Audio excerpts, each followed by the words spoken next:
No niin, Saija, tänään meillä onkin tasapainokoulussa käytössä Mototiles, laatat.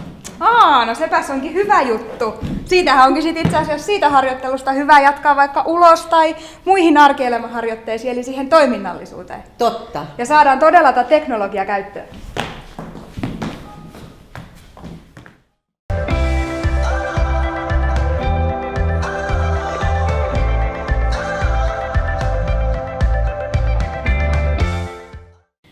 Eli tasapainohan on sellainen ilmiö, mikä on läsnä oikeastaan koko ajan meidän arjessa, kun me toimitaan. Et se ei ole missään nimessä mikään irrallinen ilmiö, joka tulisi esille vain tietyissä tilanteissa. Et meillä nuoremmilla ja hyväkuntoisilla ihmisillä niin me ei jouduta tavallaan kiinnittää huomioon siihen tasapainon vasta sitten oikeastaan, kun se on jollain tavalla todella haastettu. Mutta sitten iäkkäillä ihmisillä asia onkin ihan eri juttu. Eli heillä on ne tasapainonhallinnan kyvyt usein sen verran heikentyneet, että he joutuu jopa siinä arkielämässä jo hyvin paljon keskittymään siihen pystyssä pysymiseen ja tasapainoonsa ja sen hallintaan. Tämän takia esimerkiksi juuri niin se tasapaino- ja voimaharjoittelu korostuu hyvin vahvasti ikäihmisten liikunnassa ja harjoittelussa. Ja tasapainohallinta on aika moninainen järjestelmä. Et jos me ajatellaan sitä tasapainohallinnan kolmiota, niin me lähdetään siitä, että on aistit, näköaisti, tuntoaisti ja eritoten jalkapohjien alla olevat painetta aistivat solut ja tasapainoelimet, jotka kertoo sinne keskushermostolle, että mikä se asento on, missä ollaan ja mitä tarvitsisi tehdä, että hallitaan se asento tässä asiassa, mitä me nyt tehdään. Keskushermosto kerää ne tiedot ja lähettää sitten lihaksistolle, tuki- ja liikuntaelimistölle käskyt, että nyt on tehtävä näin, että pystytään tekemään se asia, mitä tekemässä ollaan. Ja tämä pyörii koko ajan, tämä kolmio. Esimerkiksi nytkin, kun me tässä seistään, niin meillä tämä prosessi pyörii, vaikka me ei sitä oikeastaan huomioidakaan. Ja näköaisti on tosi tärkeä ikäihmisellä, aikuisella ihmisellä, kaikilla sen tasapainon hallinnassa ja siinä, että miten se meidän asento me hahmotetaan. Ja nimenomaan Mototilesin avulla vahvistetaan sitä näköpalautetta. Ja Mototiles, joka on ärsykereaktiosysteemiä, niin myös harjoittelulla, kun ihminen vastaa siihen ärsykkeeseen, niin hän myös vahvistaa sitä lihasvoimaa, koko vartalon lihasvoimaa, mitä hänellä on, niin sen käyttöä hän vahvistaa.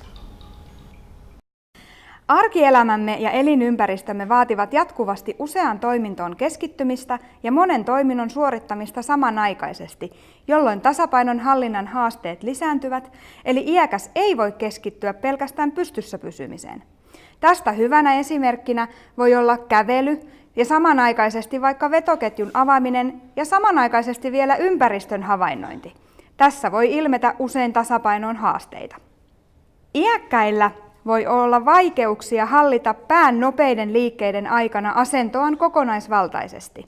Eli horjahduksia tai jopa kaatumisia voi sattua, kun esimerkiksi katsoo nopeasti jompaan kumpaan suuntaan. Mototiles-pelissä pystymme harjoittelemaan myös tällaisia tilanteita, sillä pelatessaan iäkäs joutuu etsimään eri suunnissa syttyviä valoja ja reagoimaan nopeasti eri väreihin ja katsomaan eri suuntiin. Lisäksi normaalissa arkielämässä esiin tulevia pään liikkeitä selvästi voimakkaammat ja nopeammat päänkäännöt aktivoivat tehokkaasti tasapainoelimien käyttöä sisäkorvassa. Iäkkään tasapainoharjoittelussa pyritään harjaannuttamaan myös nopeaa, automatisoitua reagointia ärsykkeisiin, joka iäkkäillä on usein syystä tai toisesta heikentynyt tai hidastunut. Esimerkiksi ulkona liikkuessa joutuu nopeasti reagoimaan ja mukautumaan vaihtelevaan ympäristöön, ja tällä Mototiles-harjoittelulla pystymme tukemaan iäkkään liikkumista myös tästä näkökulmasta. Vahva keskittyminen peliin ja selkeä ja motivoiva tehtävä Mototiles-pelin kautta vaikuttavat positiivisesti iäkkään rohkeuteen suoriutua haastavistakin tasapainotehtävistä. Eli ajatus ja keskittyminen on suunnattu pois usein harjoitteissa ilmenevästä kaatumisen pelosta ja oman tekemisen tai suoriutumisen liiallisesta tutkailusta. Ja toisaalta myös itsensä heikkona pitämisestä. Pelin kautta saavutettu hyvä tunnelma, liikunnan ilo, itsensä kanssa kilpaileminen ja aktiivinen yrittäminen ovat positiivisia voimavaroja iäkkään tasapainoharjoittelussa. Pelin kautta on helposti mahdollista tuottaa ammattilaisen ohjauksessa iäkkäälle arvokkaita onnistumisen kokemuksia. Mototilesen avulla pystytään lisäksi korostamaan harjoittelutilanteissa sosiaalisuutta ja luomaan samalla myös kognitiota haastavia harjoitteita esimerkiksi Mototilesen muistipelien avulla. Eli ammattilaiselle, joka tosiaan on perehtynyt syvällisesti tasapainoharjoitteluun ja sen sisältöihin, mitä sen pitää sisältää, niin Mototiles antaa kyllä loistavat mahdollisuudet monipuolistaa harjoittelua ja tehdä siitä selkeästi vaativampaa, sitä progressiivisuutta. Totta. Mutta sitten täytyy myös huomioida se, että jos me todella halutaan parantaa sitä ikäihmisten tasapainoa, niin silloin sen harjoittelun tulee tosiaan olla aina riittävän haastavaa. Ja se perustuu sitten taas siihen, että me tutkitaan ja testataan iäkkäät yksilöllisesti ja selvitetään just sen ihmisen tasapaino-ongelmatiikka ja luodaan ne harjoitteet myös Mototilesilla sitä ajatellen, että mitä sieltä sitä ongelmatiikkaa on tullut esille. Eli aina riittävän haastavaa ja progressiivista myös. Tulevaisuudessa jatkuvasti lisääntyvä iäkkäiden määrä ja erityisesti toimintakyvyltään heikentyneiden iäkkäiden osuus lisää myös tarvetta kehittää vaikuttavia fysioterapiamenetelmiä kaatumisen ehkäisyyn. Tässäkin yhteydessä teknologia voi toimia terapian tehokkaana apuna. Tasapainon hallinnassa ja kaatumisen ehkäisyssä on olennaista kyky reagoida nopeaan ja usein yllättävään tasapainon horjumiseen. Esimerkiksi pienen kynnykseen kompastumiseen, jalan töksähtämiseen katukivetykseen tai ulkoiseen horjutukseen vaikkapa jonkun tönäistessä. Talvisin liukkaalla kulkeminen vaatii jatkuvasti reagointikykyä ja voimavaroja toteuttaa tasapainoa ylläpitäviä liikkeitä, kuten nilkoista tai lonkista myötäilty ja ennen kaikkea nopea askeleenotto, kuten Mototiles-pelissä. Fysioterapeuttiliiton kaatumisten ja kaatumisvammojen ehkäisyn fysioterapian suosituksessahan tuli esiin se, että askellusharjoittelusta on B-luokan näyttö kaatumisen ehkäisyssä.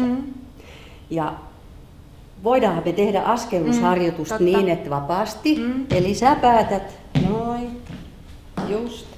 Mutta Mototiles tuo tähän sen eron, eli nyt se tulee se ärsyke ulkopuolelta, mihin sun pitää reagoida, ja näinhän se on monasti myös niin kuin horjahduksissa. Totta. Just.